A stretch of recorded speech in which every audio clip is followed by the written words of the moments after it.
then. So good morning, everyone. I'd like to call to order this February 25, 2022 meeting of the Investment Committee of the PA State Employees Retirement System. Bill, may we have a roll call, please? Sure. Chair Becker. Present. Senator DeSanto or Mr. Erdman on his behalf. Yeah, this is Chuck Erdman for Senator DeSanto. Mr. Philman. Present. Representative Frankel. Dan Ocko, designee for Representative Frankel. Thank you. Treasurer Garrity. I'm here. Mr. Lindsay, on behalf of Senator Hughes. Present. Mr. Jordan. Here. Representative Schemmel. Susan Boyle for Representative Schemmel. Thank you. Ms. Soderberg. Here. Secretary Thal. Here. Secretary Vague. Here. All present. Okay, thank you, Bill. The first order of business is a motion is in order to approve the minutes of the December 7, 2021 Investment Committee meeting and the January 14, 2022 Investment Committee organizational meeting. May I have a motion, please? So moved. Okay, thank you. May I have a second? Second. Thank you. All in favor? Aye. Aye. Aye. Any opposed? Hearing none, motion is passed. Thank you. We can go directly into new business, and in typical fashion, we have a full agenda here. And we have some updates from the investment office. We'll do the investment committee work plan, the 2022 initiatives of Callan, and quarterly performance analysis for the defined benefit, deferred compensation, and defined contribution plans, asset allocation discussion, and presentations on two private equity opportunities. So with that, I would like to turn it over to our CIO, Jim Nolan, and the investment office team. Thanks, Chairman Becker. Can you hear me okay? Glenn, do we have good audio? I hear you fine. Great. Okay, good to hear. Thank you. Good morning, everybody. I know that we're running significantly behind, so where possible, we'll reference materials that are in your board docs. Certainly entertain questions, but avoid reading through in excruciating detail in an interest of time.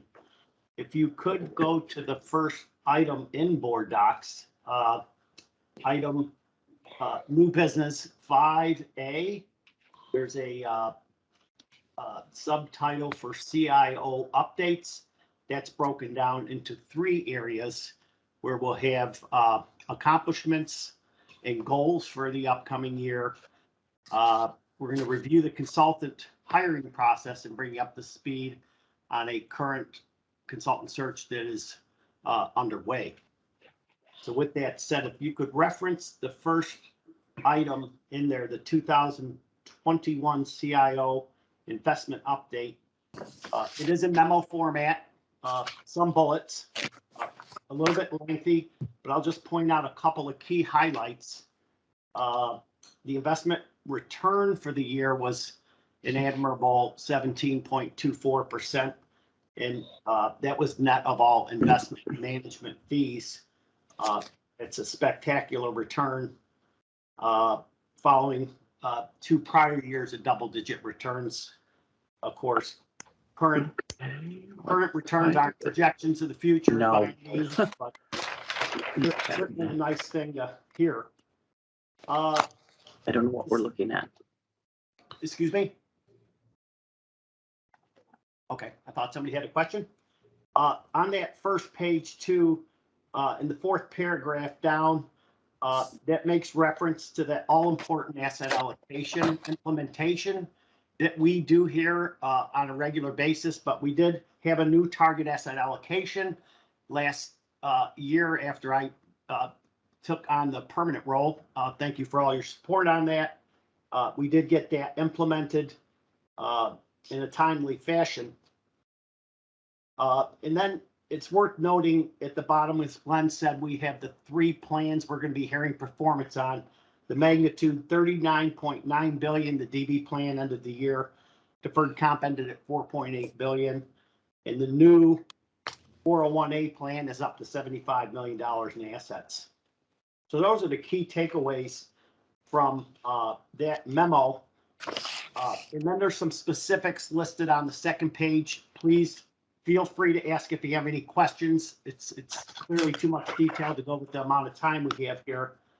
And then the goals, again, we don't need to read through those, but I'll summarize them into 2 primary categories. One is people, and one is, again, asset allocation.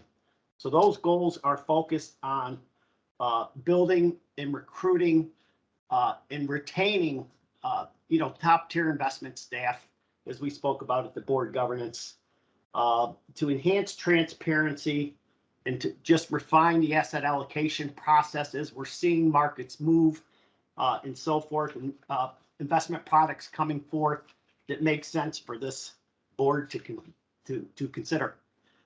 Are there any questions on that memo, the 2021 accomplishments? Okay, if not, I'll just continue to move on to the private market consultant process update, which again, there's a memo in board docs under 5A labeled private equity consultant search update. That provides a timeline that we are planning to work on beginning in March, with an RFI being issued for a private market consultant search. Our current private market consultant, Stepstone Group, their contract comes up for renewal at the end of this year in October. So we wanted to have this work done and brought to the board prior to then. So we're targeting no later than the September meeting for the finalists to come into the board for selection. Another thing that is important with that process to point out, this is the first consultant search we have done since SERS has embarked on a committee structure. We did not have in all the committees previously, when searches were done and a committee had to be formed to do the work on this in consultation with Chair Becker, and he in turn with Chair Philman and of course Executive Director Joe Torta.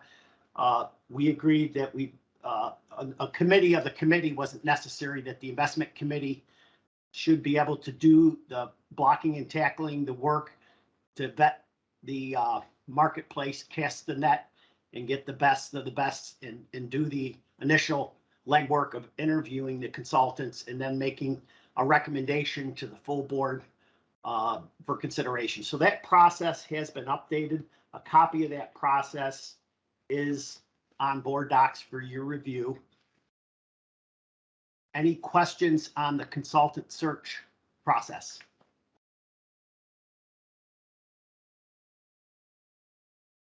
Okay, with that said, we can move on to the next item, which is the review of the work plan under 5B. We've already seen 2 work plans today, so they're all following the same format. Again, we don't need to read through the detail because all the things that are on this plan you have already heard about. We are in motion on them. They're being brought to various committees to retreat. I will point out on the investment committee work plan, one difference here. The white areas are recurring things that we do every year. And then in the green areas are specialty things that we're working on an ad hoc basis at this time. But again, everything on here has already been brought to your attention before we put it on here to ensure that there was interest in these items. So again, please feel free to reach out with any questions on the work plan. And I'll stop right there for a pause to see if there's any questions on the tiny print that we have up here on the screen. Hopefully you have a version on your local machines. But any questions on the work plan?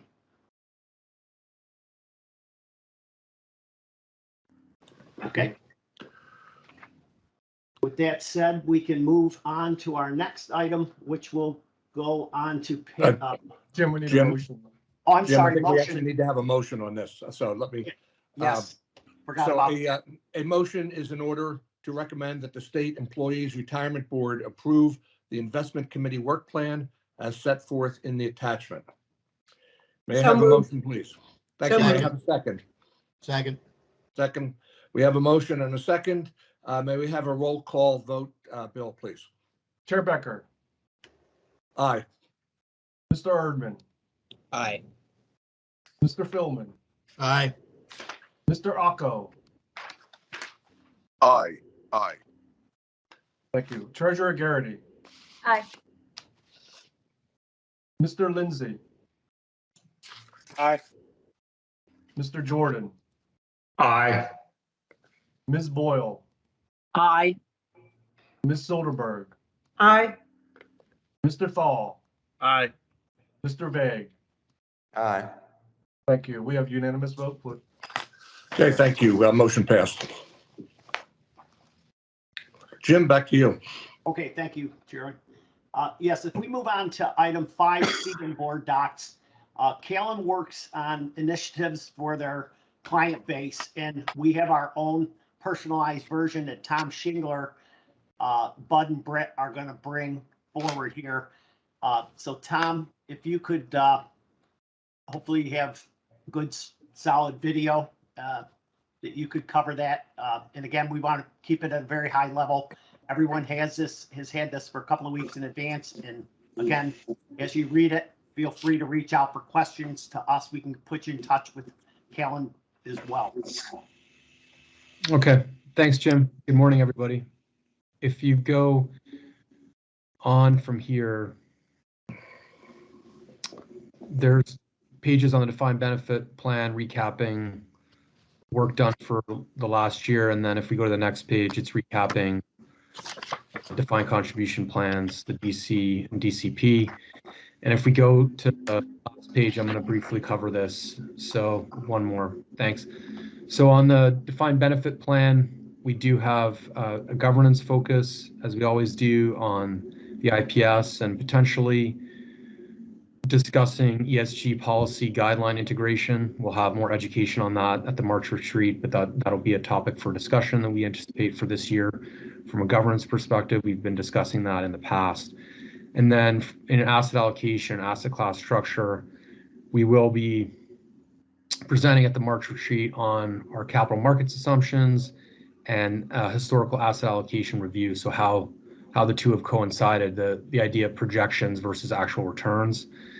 And in terms of our projections versus actuaries, we plan to do education on that as well, understanding the difference between consultants and actuaries' expected returns. This is important education from our perspective because there are divergences between the two processes, and it's important for us to communicate that to the board. And we will be reviewing fees. We just did another Callan investment manager fee study, and we'll be leveraging that in reviewing the fees of the plan.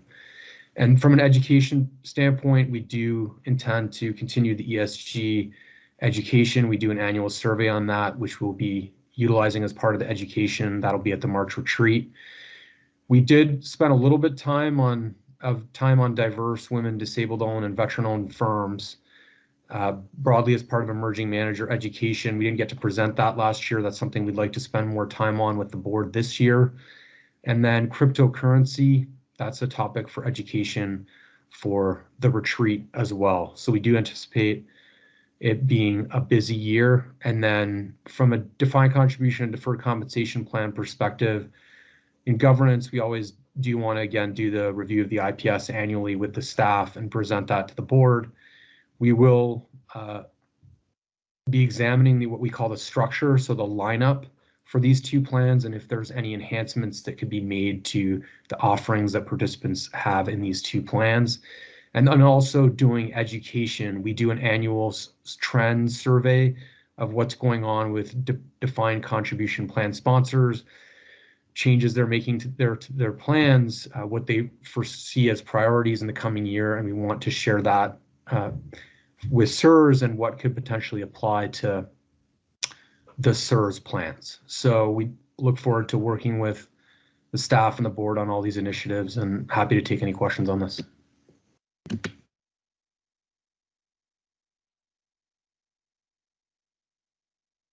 Okay, thank you, Tom. Keeping on the timeline here, if we go to 5D, we're going to call Callan up again to go through the quarterly performance for the defined benefit plan. In the interest of time, the deferred comp and defined contribution are straightforward, available. We don't need to go through those in detail, but they're available and feel free to ask questions. But before Tom starts on the performance, if you could go to item 5D and board docs and open up the defined benefit executive summary on board docs, you'll see the usual report that Callan provides. And if you would flip forward to page 19, Tom will cover the report in detail. If we could advance to page 19 of this, that's where the SERS return starts.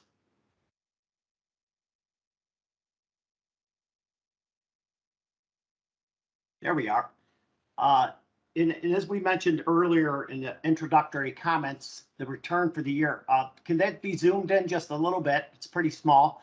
17.24 marked in the year-to-date column. Of course, that's as of December 31st.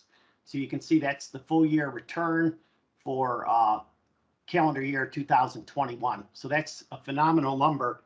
And if you look to the right, you can see the 3 and 5 year returns too, double digit as well, 15, 11%. Again, this has been a phenomenal string of returns, but again, no guarantees on the future.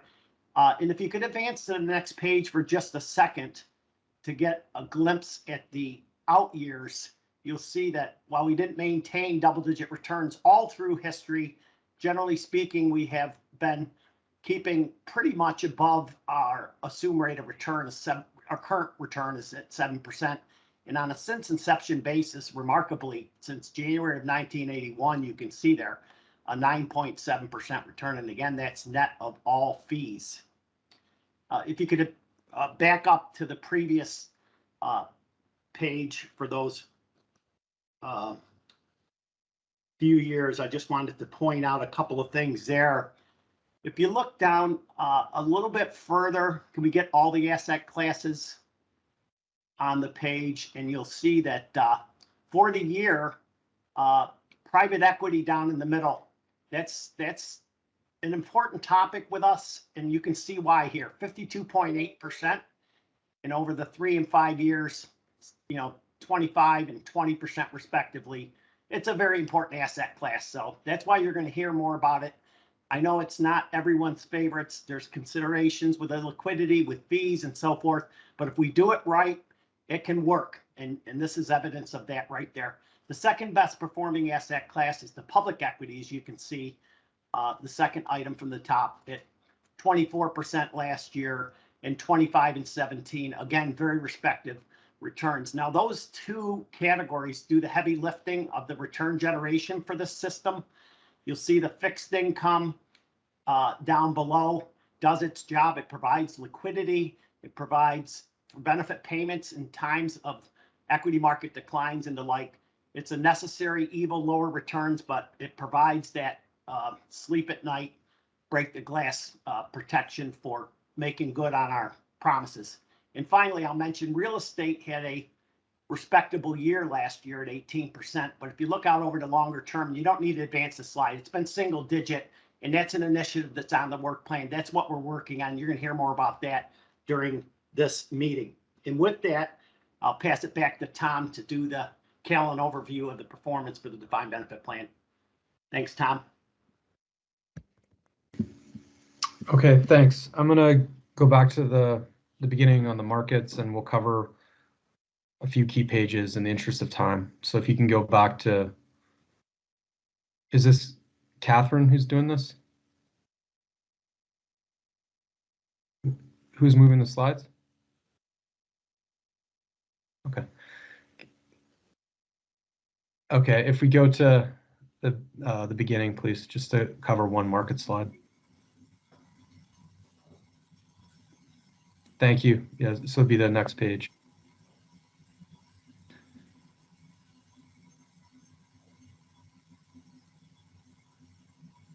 One more. Yep. Thanks. So this is looking at the performance of major asset classes for the quarter ended 12/31 and the 1 year and then longer periods. And we've had more tumultuous markets since the beginning of the year. So negative equity markets and bond markets as well since the beginning of the year. But it was a very strong year for some of the equity markets and private markets, as Jim mentioned last year, and a very strong year for the total fund return. So last year, the broad US equity market was up over 25%. That's the Russell 3000. Non-US markets weren't up as much on a relative basis, but on an absolute basis, it was a very strong year, up over 12% in developed markets. Emerging markets were the laggard with a negative return of 2.5%, and bonds had a negative return. So we've been in a low yield, low interest rate environment recently, and the aggregate had a slightly negative return. The private markets asset classes, most notably private equity, had the strongest returns. So you can see here, this is Cambridge private equity. It's actually lagged through 9/30, but you can see 48% return. So very strong returns in the private markets, and private equity, in particular, areas like venture capital did extremely well. So it was a good year for that, and did benefit the plan. We have seen more recent tumultuous markets, and now we've got the invasion of the Ukraine by Russia, and that does have implications. So this is very early, but we were on a path where central banks around the world were moving to tightening, because we were seeing very high inflation in the United States and also in many other countries around the world. So there's been a move away from accommodation to tightening interest rates, making other moves to try and tame inflation. But now with the invasion of Ukraine and its potential impact on growth, it's very early, but there could be significant implications. And due to that, the path of central banks like the Federal Reserve could change. So we've been in a period where the prognostications were 6 to 8 interest rate hikes potentially this year, that you could see a first hike in March of 50 basis points by the Federal Reserve, but that may not be the case. There may be changes to that stance given what's going on. So we'll have to see how this plays out. And then if we go to the next slide, please, I just want to cover some context of where we are economically in the US, and we have seen growth in other parts of the world too, where coming out of the global financial crisis, it took much longer to recover to pre-recession GDP highs. We've already exceeded pre-pandemic peak level GDP. That's already happened.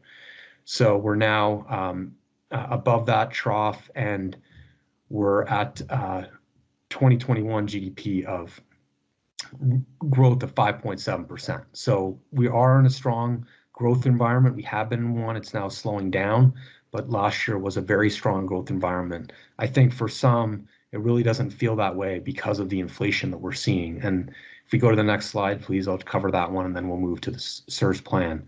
So inflation has been rising. There was this period where the narrative was that inflation was transitory and we'd see it calm down relatively quickly, and that has not been the case. The Federal Reserve and Chairman Powell have been upfront about that they underestimated the momentum of inflation and how broad-reaching it would be. It started out with specific areas like the auto market and has spread certainly to energy, to food costs.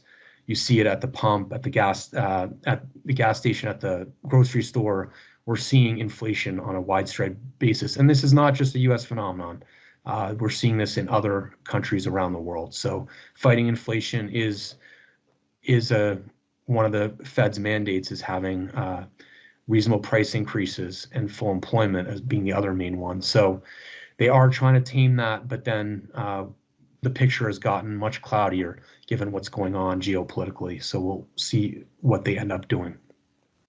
If we go to the SERS section, I'm going to move on from the markets more broadly. If you go to, keep going, please. Yep. So the next slide, one more, please. So this is the one back. Thank you. Yes, so this is the total fund. It's actual asset allocation versus the target as of the end of the year. And it's important to remember, particularly in times like these, that this is a well-diversified asset allocation. It's not built for just one market environment.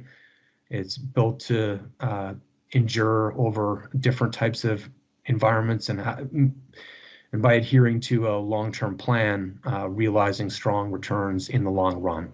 So if you look at the asset allocation from an equity perspective, the U.S. equity was right near the target as of the end of the year. There was an underweight to international developed markets and to emerging markets equity, and then a corresponding overweight, though, to private equity. You can see that was significantly overweight as the end of the year, 15.7% versus a target of 12. And then private credit below target. We'll be talking about that in the asset allocation discussion after this, the potential changes to the asset allocation that do impact both private equity and private credit. Fixed income was very close to the target, but we'll see this on the next page. The composition of the fixed income asset class was different than the broad target in terms of having exposure to areas like high yield and areas like opportunistic fixed income. So the staff will be talking about that. That's in their presentation on the fixed income part of the portfolio, and that's something that we've been working on with the staff. And then from the rest of the portfolios, you can see there is that inflation protection in terms of the TIPS portfolios. That's right near its 3% target. And then real estate, which also has some inflation hedging aspects to it, is about 7%, right near the target, slightly over it. And then 2.3% in cash. So overall, plan assets, $39.9 billion as of the end of December. If we go to the next slide, please, this is looking at capital preservation versus return seeking. So I did want to cover this briefly. Why do these two look different? We'll be talking about this a little bit more in the asset allocation discussion. But the capital preservation, what's counting to that in the target is you've got that 22% in fixed income, which is benchmarked to the aggregate, the 3% in TIPS, and then 2% in cash. So that gives you 27%. And then the actual composition of that fixed income does look different than that target today. And that's something that will be addressed in the asset allocation discussion. So I did want to address that, make sure that we covered that. If we go on from here, I want to cover a couple of slides on the attribution and then performance, and we'll stop for questions. So if we can keep moving, please. Yeah, keep going. I keep going.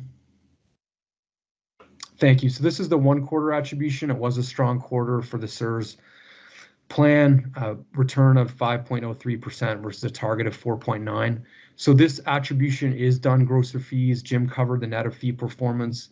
To do the attribution, we have to use the gross of fee numbers, and then also to compare it to peers, which is a gross of fee peer group, we have to use gross of fees. So this is gross of fee, and then there's the net of fee numbers further in this presentation that Jim already covered. So it was a really strong quarter and close to the target return for the quarter. And I want to spend more time, if we go one more slide, please, to the 1-year performance. So this was a really strong year for the SERS portfolio, 19.08% return versus a target of 17.51 on a gross of fee basis. And as Jim said, private equity, that was the top performing asset class. So 66% return there, gross of fees for the year. But it wasn't just private equity. You can see US equity, international developed markets, very strong returns there. The US equity return was slightly below the target. And this is again addressing the asset allocation, is having a structural overweight in the asset class to small cap has been a detractor from performance because large cap has beaten small cap.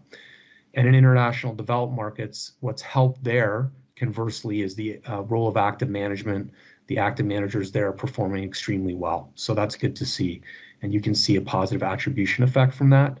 And then similarly, slight outperformance in emerging markets equity as well. But that was a overall lower performing asset class. It's really driven by private equity and US equity, and to a lesser extent, developed international. And then private credit also had very strong returns. Fixed income, the returns were very muted, slightly negative for the year, but above the benchmark. And then solid returns for inflation protection. That's a very low volatility asset class. So you did get the benefit there of positive returns in response to inflation. And then real estate also had strong returns for the 1 year period. So overall, it was a very strong year for the portfolio, 19.08 versus 1751. And if we go ahead one slide, you can see the rankings versus the peers. So I know this is hard to read here. Hopefully you can look at it in your own board docs access. But the takeaway here is that versus the benchmark and the peers, the performance is very solid. So we're showing returns here out to 20 years, and versus peers, the returns have been very strong, typically first or second quartile returns. So really good to see that the returns were that strong in the last year, and that's the past though, and we will see how things play out this year. And the asset allocation again is built with diversification, so it's not built with all equity or equity-like exposure, which should help in downside scenario if we really see a meaningful downside scenario. So I'll stop there and see if there's any questions or comments.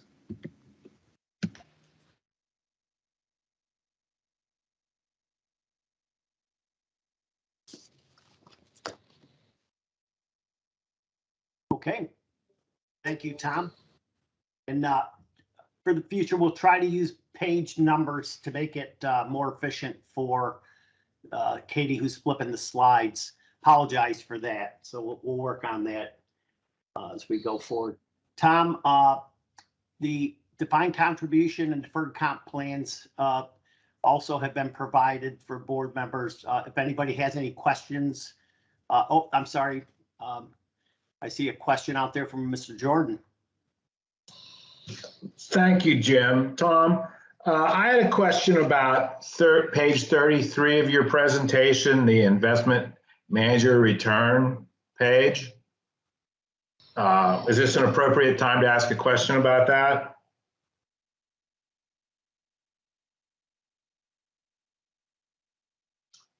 Yes, sorry, it was not.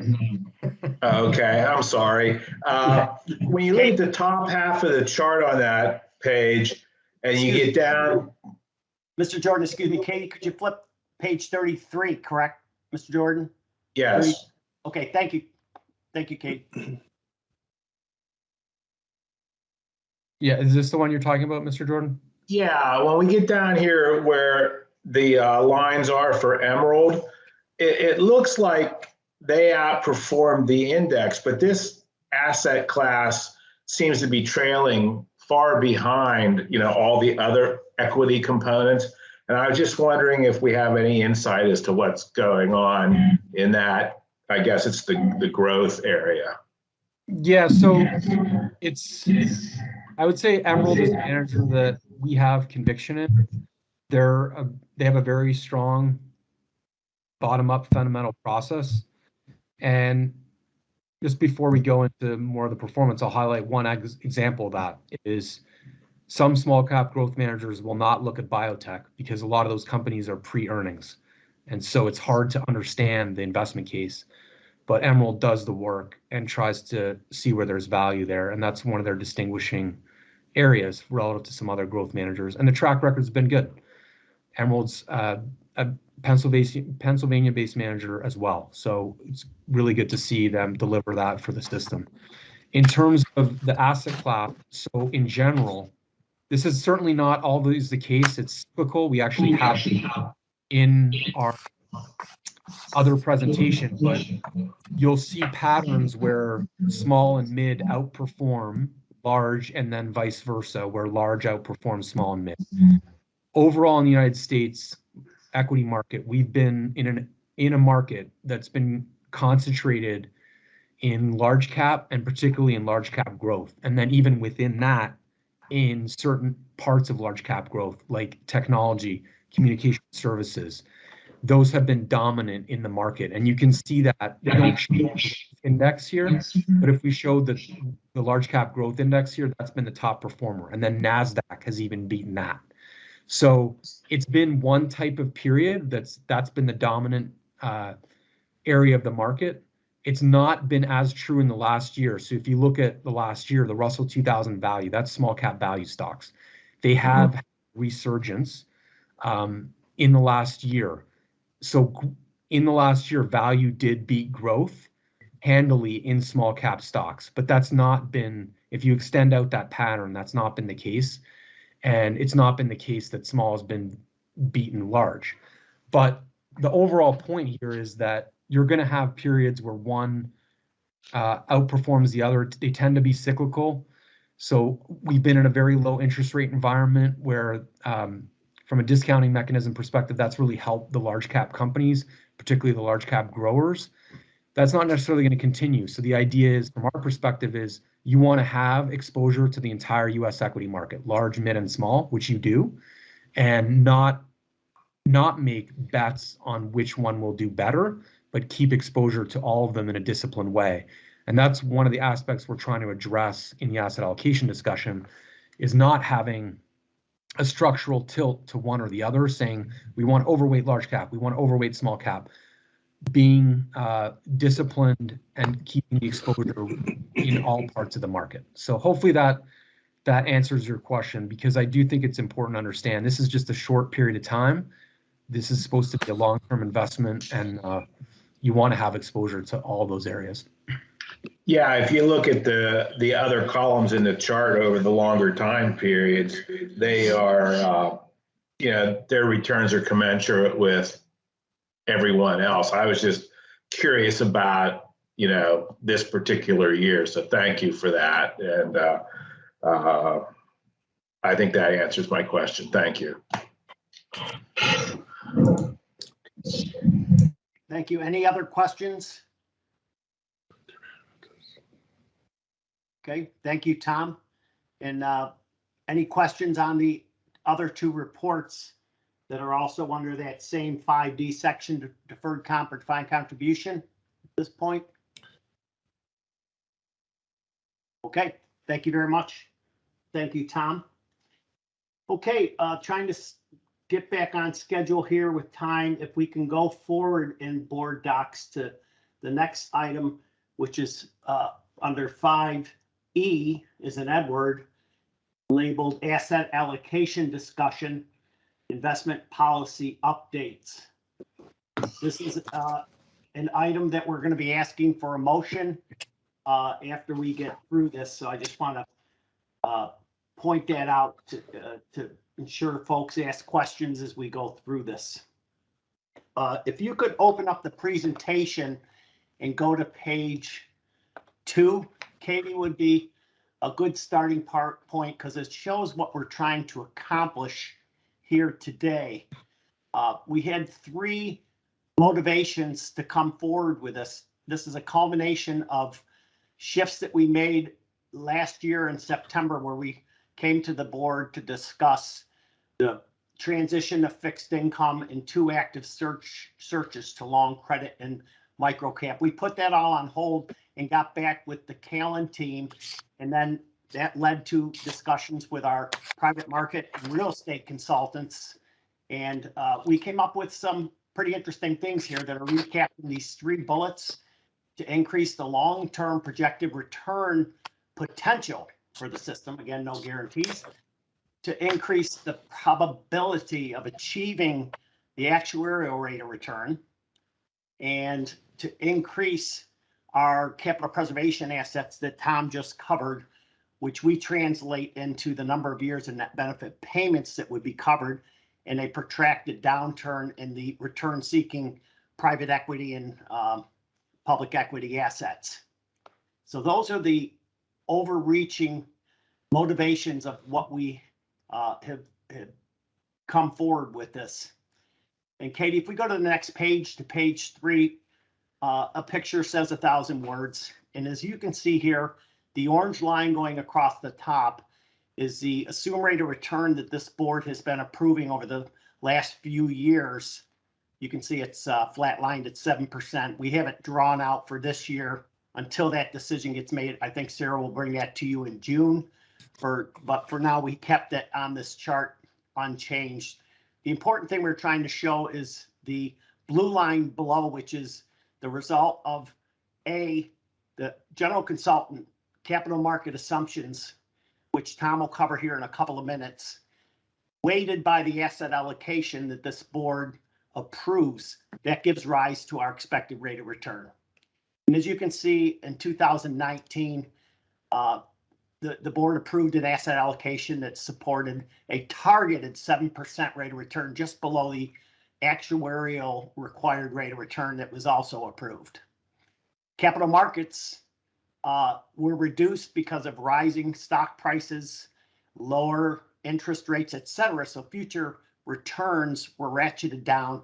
That same asset allocation only supported a 6.65. No fault of this board or our general consultant. It's just the fact of what the markets are doing. Finally, there was an asset allocation shift with the prior CIO that gave rise to the 2021 first half of the year we've labeled A for a 605. And then we were challenged to look at that to see if we could narrow that gap some. And we were able to do that and brought it up to 6.22. That was last summer. You all approved that. We talked about it in the accomplishments at the beginning of the meeting. That was implemented.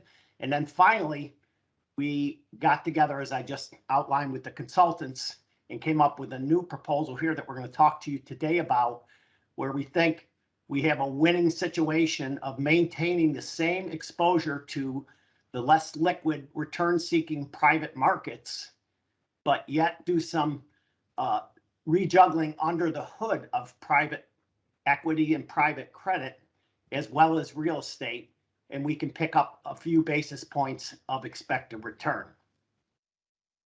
With that said, the next page, page 4, is a recap of the results of this.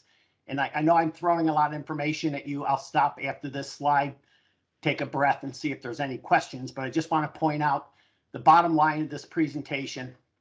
What we're presenting today, if this asset allocation modification, which we'll go through in a couple of pages, again at a very high level, we're looking at picking up 9 basis points of expected returns. You can see at the top line there, a slight increase in volatility as you might expect.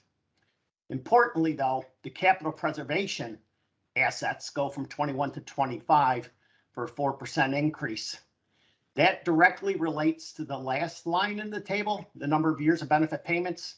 That means instead of 7.5, we'll have upwards of 8.9 years of net benefit payments covered by exiting some of the fixed income strategies, the higher risk, higher duration risk, active strategies with higher fees, move that into the passive structure and make it available for this break the glass bucket. So that's the third takeaway. Again, in the fourth line, illiquid assets stay the same at 25%. And then the probability, the fifth line, shows a 1% increase in the probability of achieving our expected rate of return over a 10-year period. So those are all wins.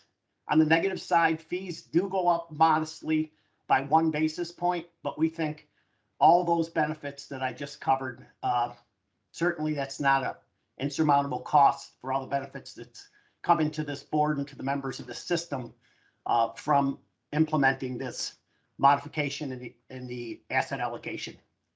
And before I go into the specifics of the 3 major changes that are occurring, I wanted to pause for any questions.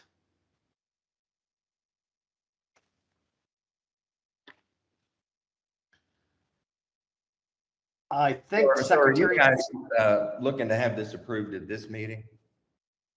yes, Yeah, I would just, we're generally going to be supportive.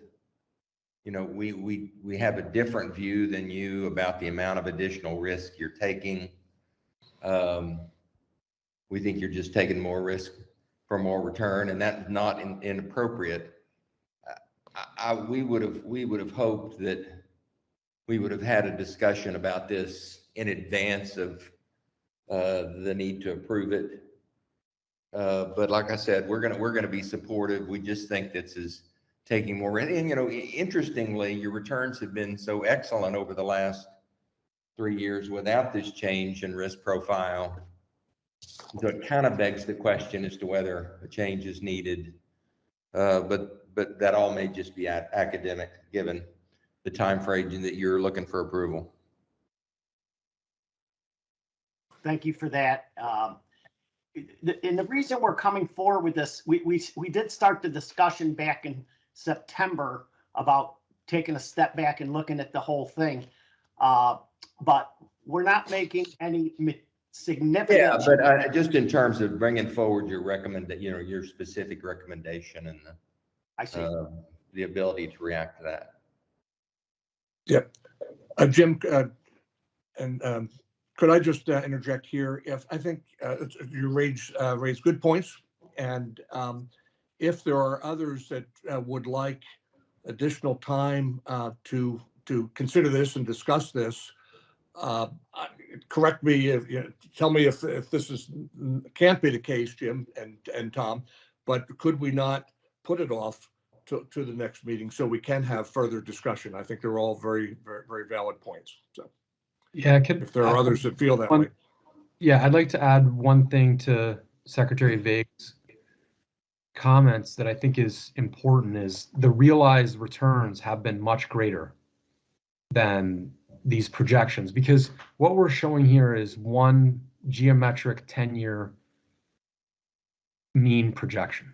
So if you look at our presentation as one example, there's a chart that shows the range of 1-year returns that, and again, these are projections, but it's closer to the real experience, because with the 7% assumed rate, you have to take market risk. You have to take equity risk to try and achieve that.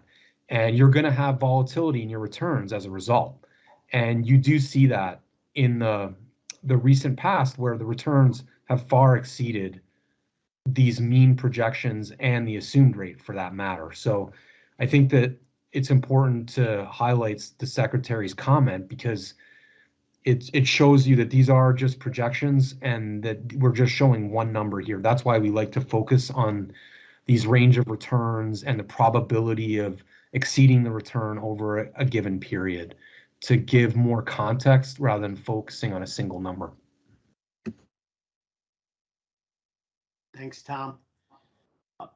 Mr. Erdman, I see your hand up. Yes, thanks. And also, I think, we would support maybe a delay in the request for a vote on this today. But a question I would have is, so what is the thinking behind only proposing an asset allocation change that would still get us to 43.9% probability of actually achieving the assumed rate of return? Why aren't we shooting for at least 50% or better? Yeah, that's a fair question. You would certainly have to take this even and further in that direction of what might be viewed as taking on additional risk.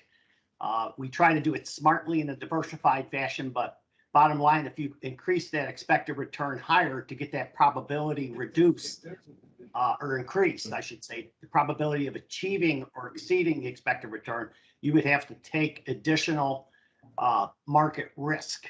Tom, do you have something to add to that? I guess my follow-up question, isn't there a natural disconnect there then between what we have set as our assumed rate of return and our asset allocation? And why aren't we trying to bring those into closer alignment? That would, get us to a 50% or greater chance of actually achieving it. You're going to hear more about that at the retreat. Corn Ferry and Callan are going to be talking about it, but I think Tom probably has some short answers right here you could share with you, Chuck. Okay. Yeah, I think it is worth spending more time on. So we will be doing education on that topic in terms of assumed rates of return from a plan perspective versus projections from investment advisory firms like Callan. So I think that's an important topic to spend time on and better understand it. But the other aspect in terms of the asset allocation is looking at the different scenarios, and we can spend more time on this as well. There is information in our presentation that gets at this. It's not just about the upside scenarios. It also is about the downside scenarios, and that's part of the stress testing that SERS does every year. So we have to look at both sides of the coin, and we can spend more time on it now. There is information in our presentation on that. Thanks, Tom. Mr. Ebright has his hand up. Hi, Jim. I just wanted to chime in here and agree with what Secretary Vague and Mr. Erdman said, that there are good parts to this, but I think this is something that may benefit from us spending a little more time, kicking the tires, and perhaps we can talk about this in a little more detail at the upcoming retreat. Okay, that sounds good. With that said, Jim, yes, Secretary. I would say that we are really, really happy and impressed with the performance that you and your team have posted, and are very, very supportive of you personally. And this is not meant in any way to detract from that. At the very least, you'd be doing us the favor of bringing us up the learning curve a little bit more. But having a little bit of time between receiving it and approving it, I think always ends up being very valuable for us. Okay. Chairman Becker. Yeah, I think that's a very reasonable request. And I think maybe, Jim, if we proceed and kind of lay out what you have here and make that case, and then we can hold off on the vote until we've had more time on the motion, until we've had more time to discuss it and have more input, maybe at the retreat as well. So. Okay, does that work, Secretary Meg and Lloyd and Chuck? We'd be deeply grateful. Okay, that's great. Okay, so as the chairman indicated, I'll just, at a very high level, wrap this up. If I can ask Katie to flip, we just have 3 more slides to look at. If you go to page 5, you'll see an introduction to the private equity category, and flip to page 6, and you'll see the only change here. We're actually thinking about this as private markets. This system had, when I joined it 6 years ago, a private equity bucket that was made up of the 3 buckets that you can see in those 2 bar charts in the bottom right: buyouts, growth equity, and special sits, where private credit live. Some very methodical work at breaking this plan so that you can understand capital preservation versus return seeking assets, for that very purpose of increasing the number of years of net benefit payments that are covered. That's been covered at the asset allocation level. What happened in these 2 structures, the private markets and real estate, no fault of anybody, but silos tended to develop over time, and we've knocked those silos down and broadened out the team and the work on these, and we're trying to get the best returns and address our hit our expected rate of return, as opposed to solving for more income and less volatility in the subsectors.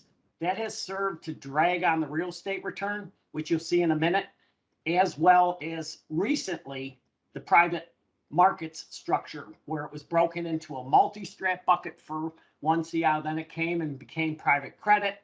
And now we're just trying to put it back in one structure that we worked with our private market consultant Stepstone and talked about the pluses and minuses of having a private credit carve out or a combined private market structure that would allow us to ebb and flow across these three buckets, getting our vintage year diversification and not being held hostage to forcing an allocation in any one bucket in a particular year. So by adopting this structure and eliminating private credit, as you can see at the top of this chart, we're not increasing the exposure any, we're simply combining it into the broader three category bucket. Our private credit strategies that Tom Schindler just covered that generated good returns for us since we've been in them, we plan on maintaining most of those. A couple will run off, we don't hit home runs all the time, but those are private credit strategies that generate private equity-like returns, also known as special situations. So we have a bucket for it, and we just want to move it back so that as the consultants doing our work, they can look at the spectrum, the best opportunities in any vintage year, and not be held hostage to silos and buckets in those silos. So that's the high level explanation of what happens here. But do note that the private market exposure for the current in the gray is 16, and the proposed would also be 16. So no change in illiquidity, but this is where the bulk of those 9 basis points of expected return are picked up. The next page introduces real estate on page 7, and then we go into a page on page 8, a similar type of chart. And the main thing here was there was a significant allocation to core plus income generated, lower volatility real estate assets that served their purpose, but they're single digit, mid-single digits, some high single digit returning assets. And that's been a drag on the real estate program over time. Once again, within the silo of real estate, the team tried to solve for liquidity and more income for benefit payments, which again, we've already addressed significantly at the asset allocation level. Let's invest in the best real estate deals that we can. So we worked with our consultant, NEPC, and reviewed several options and came up with what we believe to be the most efficient mix for core plus moving from 45 to 30 and more in our value add opportunistic like we had done with LEM recently, for example, and we have some opportunities coming up further in this year.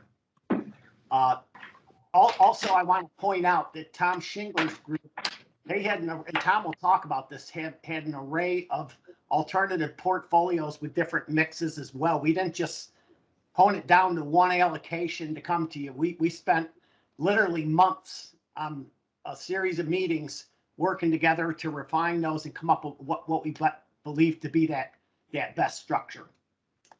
And then finally, on public markets, Katie, if this page 9 introduces the public markets, and you go to page 10, that's a very busy chart. To read it, over to the far right, you can see red boxes are showing declines in exposure. The green are increases. And we've covered most of these. As Tom Schindler mentioned, small cap has been overweight. Unfortunately, it's been underperforming while it was overweight, but that's not why we're making the move. We're making the move because Callum recommended, why don't you have the market exposure? Why are you overweight? That was an unintended consequence from a previous allocation mix. Micro cap is, as we had done the search work on that, the actual managers that were coming up, it didn't appear after adjusting for fees, we're going to add value relative to the blue chip large cap US. So those are moving into that large, low cost passive index world, those 2 buckets at the top. Down below, most of that fixed income exposure are subsets of the core fixed income, but some of them are active high yield strategies, for example, long credit and so forth, higher duration assets with this rising inflation and interest rate environment certainly haven't been helpful. But it's just a structure I think we're a little bit early on in terms of implementing some of those subsectors of fixed income. Is our liabilities, which you'll hear more about from Corn Ferry at the retreat, is discounted at an expected rate of return separate from an interest rate expected return. At some point, someday, like we did in the corporate world where I came from, we did discount it. High quality corporate bond rates. We discounted liability. So there was a direct match asset and liability. Here, we're not quite there yet in the public plan space.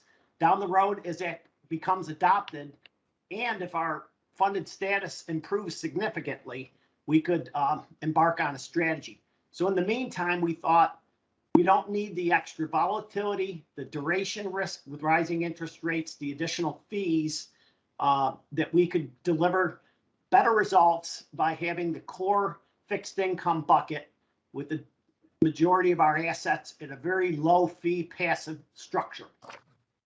So that's the recap of the changes in the three big buckets: private equity, real estate, and public markets. And I'll take a pause there for any questions.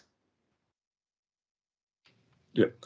Jim, thank you for that recap, and Tom, thank you. I think, asset allocation is probably the most important decision we make as far as the portfolio goes. So I think having additional deliberation and conversation about this is a very reasonable request, and so I'm fully supportive of that, but would love to hear from any other members of the committee.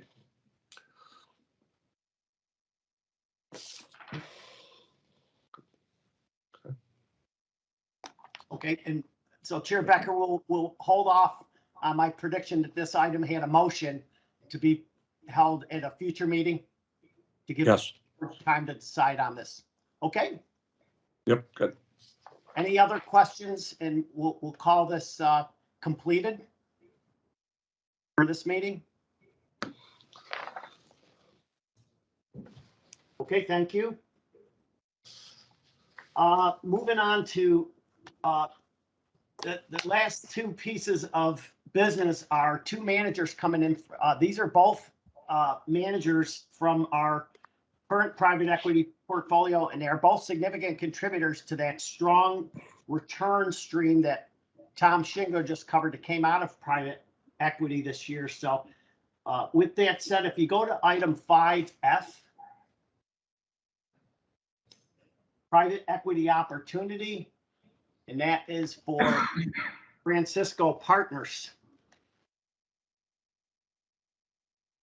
Okay, thank you for that, Katie. Just as a way of background, Francisco Partners, we've been in several of their funds. We did miss the last two funds for whatever reason, timing, other various factors, but sadly we missed a manager that was recognized by an international organization as the top private equity company in the globe out there in 2021. DJ Deb, the co-founders, could certainly talk about that more if you have questions on that. But as I say, it's an existing manager with a growth focus, and they have, you'll see on the last page of this, page 6, that they have agreed to all our transparency items. Jumping around a little bit, I apologize.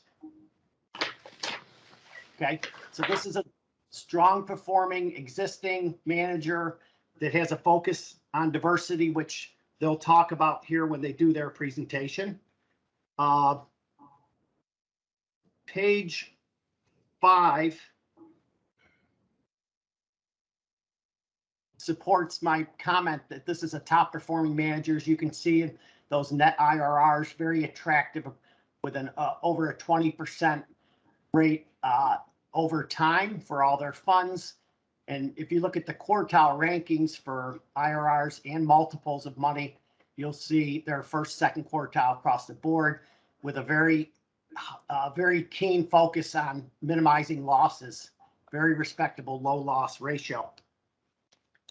In addition to being a top performer, transparent manager, existing manager, they have a focus on diversity. On top of all that, we came to them and said, what can we do about fees? And they agreed to partner with SERS with 25% of our allocation in the form of a sidecar that will significantly work to reduce the the fees and the profit sharing, also known as carried interest. So that's a lot of good things this manager has brought to us. So I wanted to point those all out. And DJ, Deb, and Megan will present the details on that. But before they do, I wanted to ask Mike Elio if he could give us just a couple of words on portfolio fit for our portfolio of private equity managers. If Mike could take the mic. Yeah, sure. Okay. Sure, Jim. Yeah, this is Mike Elio from Stepstone. Jim, you took all the good points up front on the performance and the history of the organization. Look, this is a high conviction manager for Stepstone. It fits well in your portfolio. Doing both the flagship and agility will give you exposure both at the mid and larger end. And Francisco will continue. You're about to hear this, so I won't go into it too much. Their barbell approach to attacking this particular market. They've done well. They've got great operating teams, and it would be a good relationship to continue in this portfolio. I think with that, I won't steal all the thunder between Jim and I from the GP. They'll be presenting for the next 20 minutes or so, so I'll let you hear directly from them. Thanks, Jim. Thank you, Mike. This is DJ Deb. Jim, should I start now, or is you? Yes. Please let me know. Thank you for the pause, DJ. If you could reference Board Docs item 5F, you'll see another presentation, and that's the Francisco Partners overview. DJ Deb is going to present that now in conjunction with Megan Carlin, and they'll go over their strategy, diversity initiatives, and so forth. So DJ, please take it away, and thank you for joining us today. Thank you very much, Jim. Thank you, Mike, and thank you to all the committee members, and also want to thank Jim's entire staff, Ryan and Bill and Jared. We appreciate all the hard work that's gone in, and we appreciate the advocacy. I'm joined by my partner, Megan Carlin. Megan runs our capital markets efforts and is also on our investment committee, and she's going to spend a little bit of time talking about our operating expertise as well as our focus on diversity. But let me just start, and again, as Jim alluded to, SERS is a longtime investor in FP, although you guys have missed a couple of funds, and we're hoping to resuscitate the relationship, as it were. So I started Francisco in 1999. One of my partners and I used to run the tech practice at TPG in the late 90s. The late 90s were good for folks in tech. We benefited from that trend. We invested about $500 million, turned in almost $3 billion, and left in August 99 to start Francisco Partners. And we left not because TPG wasn't a great place, but we felt fundamentally tech was different than other industries, because it's the one industry that has creative destruction. And new technologies dislocate existing technologies. And at the time, my predecessor firm invested in Continental Airlines and J. Crew and Ducati motorcycles and Behringer wines, and we were doing semiconductors and communications and software. So it's a little bit square peg, round hole. So we left. Originally, it was 2 of us. Today, we have almost 150 people worldwide, with headquarters in San Francisco and satellite offices in London and New York. Do you want to think of FP? You should really think 3 things. One is an exclusive focus on tech. And when we say tech, we don't mean just software. We mean every part of tech. So we have different verticals that we focus on. So they range anywhere from healthcare IT to financial technology, education technology, communications, consumer internet, semiconductors, application software, infrastructure software, et cetera. And we have different partners that spearhead each of those verticals. Second is a focus on the middle market, and that's an elastic definition today. But think anywhere from a couple $100 million of enterprise value to multi-billion dollars of enterprise value. And third, and by far the most important thing, is a focus on transformation. We call our strategy complexity arbitrage, which is you buy confusion, hopefully at a discount, and you sell clarity, hopefully at a premium. What does that really mean? What it means is we're trying to buy companies that have good customer bases and that have good customer bases, great technology, but that are not optimized. So in most of the cases, 90% plus, we're a control shareholder. In 70% of the cases, we're making some sort of management change, And we try to help recreate strategy, and I can certainly walk you through some examples that's helpful. Now, we did two things strategically up front that really helped create our network. We formed a partnership with Sequoia Venture Capital. And if you guys have invested in venture, you know that they're the gold standard in venture. They like to say they've started 25 to 30% of NASDAQ. And this is, Google and Cisco and Apple and Oracle and WhatsApp and Zoom and et cetera. What we got from them was access to their network when we first started. So instead of hiring McKinsey or Bain, by the way, I worked in McKinsey, my other partner worked at Bain, but usually you get a 26-year-old regurgitating Gartner slides. So we thought it had to be a better way. We would talk to the CEOs and CTOs directly, and they provided that for us. We also have an executive council, about 100 tech CEOs and CFOs who are all investors in the fund. And again, the quid pro quos, whether they're personal email, personal voicemail, it's a leverage way for us to do diligence. Now you go back in time, my other co-founder actually ran our firm from 99 to 06, and we actually got off to a rocky start. Fund 1 wasn't a great performer. And in 2005, 2006, we basically had a management change where Sequoia and our LPs, including SERS at the time, by the way, asked Dave, who was my co-founder, to step aside. I took over running the firm in 2006. And we made 3 fundamental changes as part of that. The first was that Dave's investment style was home run and strikeouts, and we shifted it to all doubles and triples with low loss ratio. The second was a focus on process. Dave actually thought process stifled creativity, and that worked in the late 90s when the markets were in their infancy. But the epiphany for us was that why aren't we running our businesses like we tell our CEOs to run their businesses? So it's not 1 or 2 things, but it's like 50 things. Everyone has a business plan. There's 360 reviews of every single person. Every investor has to come to invest company 3 times. Every deal has to have 2 leads, et cetera, help professionalize the firm. And third is we spread the economics widely. Today, over 60 people have carry in the fund. And the thought process is if people are owners, they're going to act differently than if they're employees. If someone can flip the slides forward 2 or 3 pages, I don't know who's doing that. One more, please. One more, please. One more, please. One more. Sorry. Yeah, so this is the chart that Jim alluded to. So this was Dow Jones kind of did this study of ranking all the private equity managers over 500 worldwide over the last decade. And last year, for instance, by the way, they used 6 metrics: multiple of money on a net and a vintage basis, net IRRs on a multiple and vintage basis, and then cash back, which is obviously important for investors on a multiple and vintage basis. Last year, we were number 1. We were 2.4 standard deviations away from the median. And in fact, the delta between us and number 2 was greater than the delta between number 2 and number 10. This year, the study, we actually had our best year ever last year, including 17 exits. This year, we actually came in number 2, even though we went from 2.4 standard deviations to almost 3 standard deviations away from the median. A smaller fund beat us a little bit because they have a little bit more cash back. But there's kind of a maniacal focus on having top of the line performance at our firm. And I'd say the last thing I'll leave you with, and I'll turn it over to Megan to talk a little bit about our diversity initiatives as well as our operating group, is that if someone attended our annual meeting, which obviously your staff has done, my first slide is usually the year in review, and the second slide is the top 10 things we're doing wrong. And we believe that by constantly improving, constantly focusing on things we could do better, we can get to great performance. So I'm going to pause there, see if anyone had any other questions. Otherwise, I'll turn over to my partner, Megan. And again, thank you for giving us this opportunity.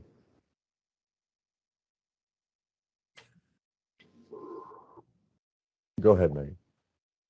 Great. Thank you all for having me. It'd be great if you could just turn to the next slide. One more, please. Great. Thank you. So I'm going to talk a little bit here about our ESG initiatives. I think, as we probably all know, private equity has not done a great job historically on ESG. As a firm, we ultimately think incorporating DEI into our processes will drive better decisions and better outcomes. Historically, we've been okay at this, but we're striving to do much better, and we've taken a lot of steps as a firm. We sponsor a number of DEI initiatives, and we very much appreciate that we're on a journey, a complex and long journey, and not exactly where we want to be today. But again, we're taking steps. We just recently hired a head of ESG to spearhead some of that. If we break ESG down into a few pieces, first there's environmental. This is less of an issue for tech companies, but we do have a goal of setting environmental targets over the next 2 years to try to improve our environmental footprint. On the social front, We've got a lot of companies that are focused on things like data privacy, cybersecurity, education, healthcare, and other social issues. And I think we're doing a good job in those areas. Diversity, I would say, is the biggest area where we've been focused on improving and really believe we've made a lot of progress, but can continue to do much better. The reality is that people are really important to our business, and the most talented investors, executives, management teams want to work in diverse environments. That's diversity of people and also diversity of thought. So when we think about diversity, we think about it first at the firm level, where we've made a lot of progress. We now have a diversity committee in place. We've been very focused on diversity as it relates to recruiting and as it relates to retention. We've been trying to cast a very wide net and think differently in our recruiting strategies. As an example, last summer, we hosted 3 diverse MBA students that did not have prior experience in private equity, and we really supported them during their summer, and they all did great. Our focus on DEI in the hiring process has enabled us to build an associate class that is almost 50% female versus 33% a few years ago. And our current group of vice presidents is 33% female versus 9% 3 years ago. So we've made a lot of progress, still have ways to go. On the retention front, we tried to be really thoughtful in putting in place programs that are focused on retention and some of the issues around diversity. For example, we have a mentorship program in place. We're providing ongoing training to associates. We sponsor events and initiatives for women, and we've been supporting affinity groups so we really are staying in touch with what's going on. We've also established a lot of internal policies, such as parental leave policies, sabbatical programs, charitable giving programs, and family benefit programs to support all of our employees.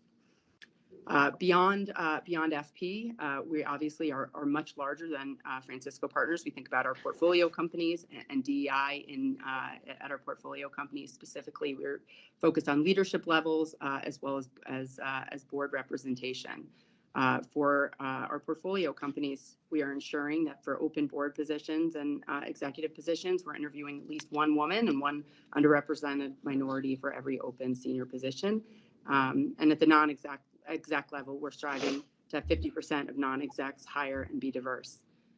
What's really important, though, is not just having these policies, but really tracking diversity metrics and KPIs to make sure we're not only compliant, but we're improving these metrics across our portfolio under our ownership. Beyond the third kind of leg of the stool is governance. And I think on governance, we feel like we're doing a good job. We have independence in all key areas, and we have business ethics committees in place in sensitive situations where we feel like it's important. So again, on the ESG front, we don't think of this as just trying to avoid the negative, but how we can accentuate the positive. And while we have a long way to go, particularly around diversity, we are very, very committed to this and working hard at it. Megan, I know they're running late on time, so why don't we skip the next slide? Just others say that we have an operating group of 40 people going to 60 today in a few years. That's a very core element of our strategy because a lot of what we do is transformation. But we also want to make sure we answer any questions that the committee may have. Any questions for our presenter?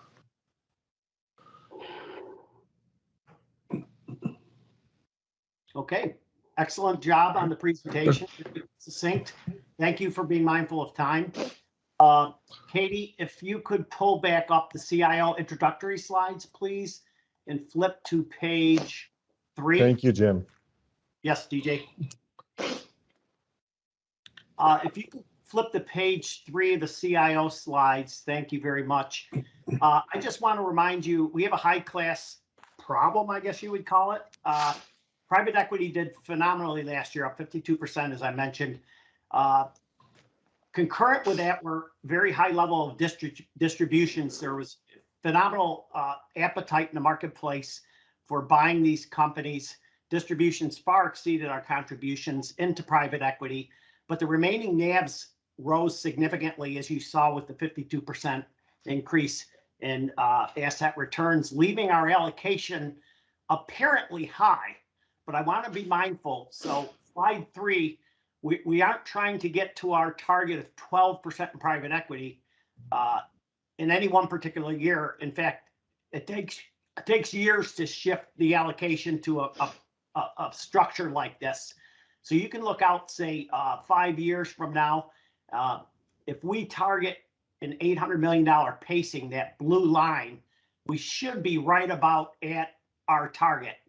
Come 10 years, as that line shows, we would be under target. So we'll revisit the pacing every year, but just want to be mindful why we're coming to you with opportunities when it would appear from the current allocation that we have a high allocation to private equity. Few years from now, that money is going to be back in our hands, which is the whole point of having private equity. We want it back. So don't be afraid of this high class problem where we had this big increase. So I just wanted to point that out. And it's very important to get, as we promised you, we would do our diligence and work with our consultants to get the very best of the best. And they're not available in the market every year. You won't see Francisco for a couple of more years as they invest this fund. So you have to take them when they're coming to market. So I just wanted to point that out and share that they have the flagship fund. They've carved out the allocation for us for $100 million, $50 million to their small cap fund. And then, as I said, another $50 million for a sidecar, which is going to significantly reduce the fees for this board and our members. And with that, Mr. Becker, if you want to take any other questions and Great. talk about a motion. Great, thank you. Thank you, Jim. I think we could go to motion. And I don't know if our presenters are still on the line, DJ and Megan, but thank you for that excellent presentation. So a motion is in order to recommend that the State Employees Retirement Board commit up to $100 million to Francisco Partners 7 LP, 2 up to $50 million to Francisco Partners Agility 3 LP, and 3 up to $50 million to a sidecar vehicle that will co-invest alongside Francisco Partners 7 and or Francisco Partners Agility 3, plus investment expenses and pro rata share of partnership operating expenses consistent with executed partnership documents as follow-on investments within the private equity asset class, subject to successful completion of contract negotiations and execution and delivery of closing documents by all parties, including required Commonwealth legal approvals within 12 months. May I have a motion, please? So moved. Thank you. May I have a second, please? Second. Thank you. We have a motion and a second. Any further discussion? If not, Bill, may we have a roll call vote, please? Yes, thank you. Chair Becker, Aye. Mr. Erdman, Aye. Mr. Philman, Aye. Mr. Acco, Aye. Treasurer Garrity, This is Lloyd Ebright voting for the treasurer on this investment, and it's an aye. thank you. Mr. Lindsay, Aye. Mr. Jordan, Aye. Ms. Boyle, Aye. Ms. Soderberg, Aye. Mr. Thal, Aye. Secretary Gay. Aye. Chair, we have a unanimous vote. Great, thank you. The motion passes. Jim, back to you. Okay, thank you, Chairman Becker. Katie, if we could, excuse me, pull up the CIO slides. We're going to move to item 5G, is in golf. How about that, golf? 5G and docs for the Thoma Bravo presentation. Katie, if you could pull up the CIO slides again. We just went through the pacing discussion, so I won't walk you through that, being mindful of time, but if you could flip to page 5, I do want to point out, once again, for that pacing requirement, we're trying to get you the best of the best. And once again here, page 5 indicates all the funds that Thoma Bravo has generated performance for. You can see on average north of 34%. Wonderful track record. Almost all first and second quartile rankings with peer universes. And once again, very keen focus on minimizing losses, as you can see with that loss ratio. This is a manager that plays in the technology and software space. It's a growth focus. And they have agreed to all our transparency requirements. That's at the end of the slide. Katie, you don't need to flip to that. But so we have a top performing manager that focuses on generating outsized returns, has a dedicated focus on diversity, which you'll hear from Orlando and Jennifer on shortly. But just a couple of other background things I wanted to point out, that this software space is, yeah, you can go buy Amazon or something in the public markets. It's at this grassroots period. Orlando has explained to us they look at literally hundreds of companies, not to steal from his presentation, every year to find emerging trends and opportunities and to pair them up together and build efficiencies and scale to monetize investments and return our money back to us in a handsome fashion. I also want to point out, you may have seen Orlando in the news a couple of times over the last few years. After Hurricane Maria, he's flying down to Puerto Rico, bringing supplies, water, and the like out of his own pocket to help out people in need from his native Puerto Rican island. You also see in Surfside, Florida, where there's a collapse of an apartment building. Once again, Orlando's there making the biggest contribution for a fund to support folks who didn't have the means to get medical attention and so forth. So just an incredible human being delivering great returns. And he's taken time to come to talk to us today. And we're talking about a large cap flagship fund to the tune of 100 million that they've carved out for us. It's a highly oversubscribed fund that they're supporting us as an existing relationship as an LP.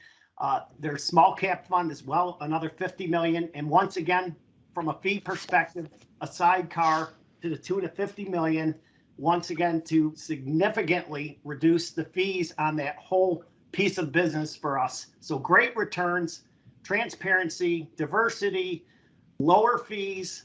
It's the whole package. Now, the only thing I didn't cover was the portfolio fit. So I asked Mike Elio if he would talk about the portfolio fit for the SERS portfolio before we turn it over to Orlando and Jennifer. Thank you. Sure. Thanks, Jim. I realized I didn't put the camera on last time. So portfolio fit, this continues a theme that you probably saw with the last GP that we presented. From a cap perspective, you'll get the mid and large cap exposure and add that to your portfolio. It's an existing relationship. They are sector specialists, so they've differentiated themselves from the other managers that you have in this space, as Jim mentioned, because of the attractive dynamics in the software market that they approach. Now, remember, in buyout, we like to support folks that have a playbook. They've proven that they can do something and it's repeatable. It's not like venture where you hope that one or two companies run the fund. Thoma Bravo has a proven operating playbook that they have used over and over again, and we look for them to continue that buy and build strategy in their relationships going forward. I will not take the thunder again from this GP, but I will also mention they do have a very strong co-investment deal flow, which you will also be able to hopefully take advantage of in the sidecar that they've agreed to set up with you. So with that, Jim, I'll pass it to you and let the GP give their presentation and keep us on time. Okay, great. So if we go to 5G, there's a presentation, Thoma Bravo presentation, live stream it's called. Please open that up. You can follow along on the screen as well. And then we'll introduce Orlando Bravo and Jennifer James. And Jennifer and Orlando, if you could please mention the page numbers. If you want the slide flipper to go to a particular page, that would be greatly appreciated. Thank you for coming. And please introduce yourselves and tell us your story. Thank you so much, Jim, for having us. I'm Orlando Bravo, the founder and managing partner of Thoma Bravo. Jennifer? I'm Jennifer James. I'm the Chief Operating Officer. I'm Managing Director and Head of Investor Relations and Marketing at Thoma Bravo. Thank you so much for having us, and I will actually get you back on time. We are really grateful for the partnership that we have with your institution. I've presented to you before, even at the times when we could do it in person, so I recognize some of the faces. To get us back on time and given our history together, I'll just talk through one slide. And that is on slide 3, if you don't mind moving to that, which is our performance. And that's the way I'll talk about our history, and that's the way I'll talk about our organization and our prospects. Actually, one more slide. On yours, it's number 4. Thank you. I start on this slide and will stay here because my operating mentor 25 years ago, who became chairman of our operating committee, would always tell software companies, I don't understand anything without numbers. So I will explain a bit of our background through this. I know we're in a recorded conversation, so I hope I don't hurt the feelings of our other LPs, but this is my favorite and most special group to present with because our history in software investing started in Yardley, Pennsylvania, a deal that and an opportunity that is really close to my heart. At that time, that was 22 years ago, Thoma Bravo did one of the first take privates of a software company in the buyout industry, and it was a company called Profit 21 in Yardley. In that transaction, we inherited a software company that was of high quality and a management team that had been in that company for a long time. But that management team had never really turned a profit. They had never done an add-on acquisition, and they had inconsistent bookings performance. Together with the chairman of our operating committee and our investment team, we were able to collaborate with that management team who knew their business well, had the following of their employees, knew their customers that they really wanted to win. And we were able to work with the existing management team. And in 3 years, we had a company with 40% EBITDA margins, 6 add-on acquisitions, and consistent bookings performance. And we returned around 5x on that deal. Out of that transaction, that is the foundation for the Thoma Bravo operational approach that your deal team or your investment team described, which is we look to make big positive changes in the companies that we buy, but we strive to do it with existing management. That's a lower risk proposition because existing management owns the problem. They know their business, they have the following of their people, and they have managed to do many things right. We're looking to add shareholder value through our consistent approach, which is supported by our operating partner group that have been people that have been with us for a very long time, by our metrics, by our processes, and by our culture, and inspired that leadership team to produce just fantastic results. We have now done this over 300 times over the past 22 years or so. And in that process, we have built something that we're very proud of, which is one of the best investment long-term track records in the private equity industry. And we have done it in a way that we really enjoy and fits our culture, which is being good people, working with good managers, and inspiring existing leadership. What I want to move to now to summarize our thoughts is we feel strongly that our past performance and the good luck that we've had is due to 3 factors. First, software is just a great place to be, and it continues to get better. The internal growth rate of the industry continues to accelerate, especially post-pandemic. The market that we are now approaching in software as a service is 2.5 trillion in the public markets. There are thousands of companies that we look at and that we have known over the years, so we can be very selective in terms of our acquisitions of these high quality assets. Second is our strategy. We have a fundamental, repeatable approach to add value to these companies. Of that 2.5 trillion in the software market today, the average company loses money, has a negative 2% EBITDA margin, and the average company in the Thoma Bravo portfolio produces a 40% EBITDA margin. So we have lots of room to add value to these assets, which is our main source of return. And third, and most important, is our people and our organization. I like to say that in private equity, culture is not the most important thing. It's the only thing. And we spend so much time developing our talent, mentoring our people. And the three key attributes of our culture: we're performance oriented, which means we focus on what matters. 2, we're collaborative. And 3rd, we're open-minded.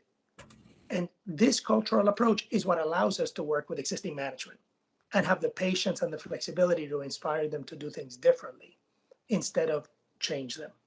And our competitors and our peers, sure, you can copy our metrics, you can copy our processes, and some of these are well known, but you can't copy culture. And that is what keeps us in that element of really good performance. I want to say that we have a group of people that is humble, that is energetic, and that is authentic. And companies like working with us, and investors like working with us, and we work hard to keep it that way.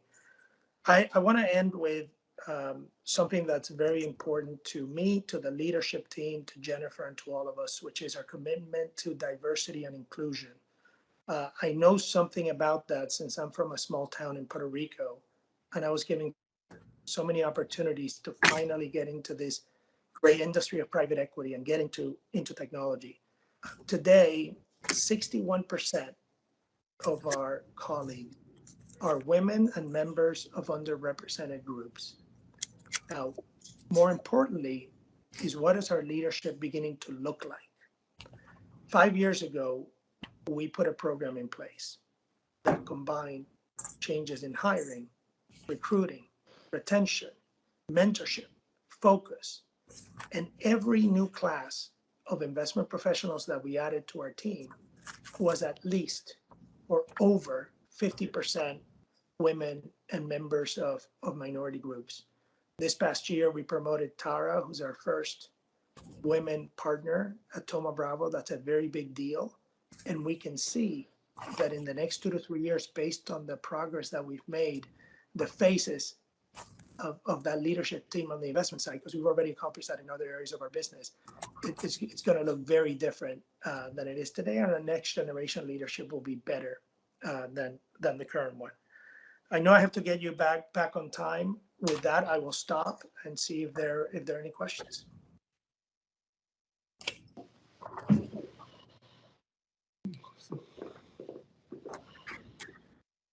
Any questions for our presenter? Or presenters, I should say.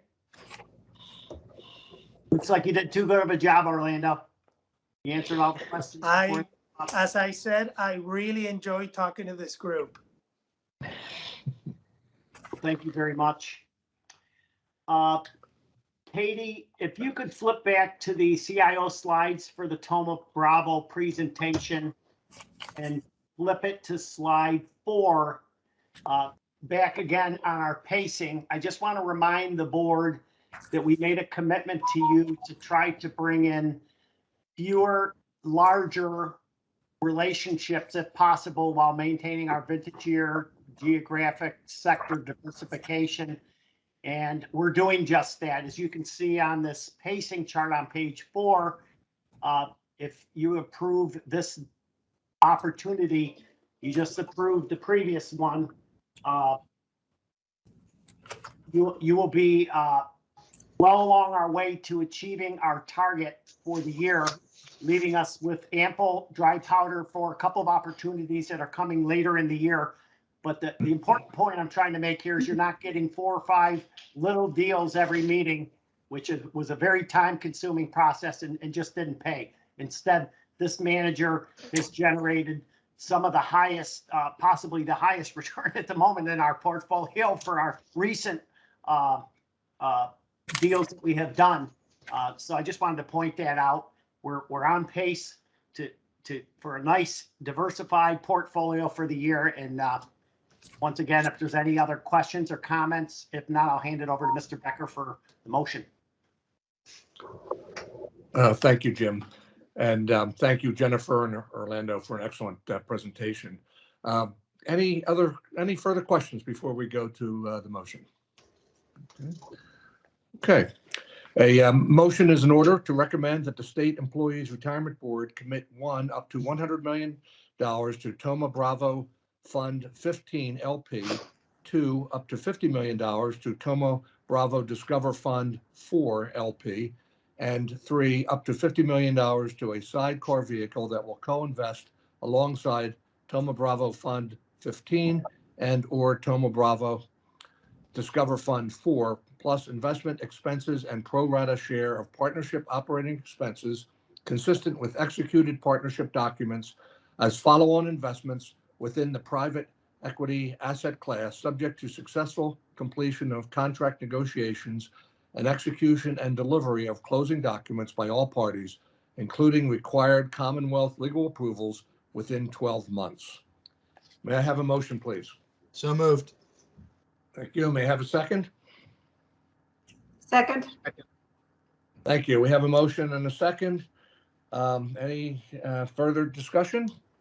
If not, may we have a roll call vote, please? Bill? All right. Chair Becker, Aye. Mr. Erdman, Aye. Mr. Philman, Aye. Mr. Rocco, Aye. Mr. Eber, On this investment, the treasurer will be a no because of concerns about a number of the contract terms and investment characteristics, but just as importantly, the existing over allocation to private equity and continued concerns about that and the pacing. thank you. Mr. Lindsay, Aye. Mr. Jordan, Aye. Ms. Boyle, Aye. Ms. Soderberg, Aye. Mr. Thal, Aye.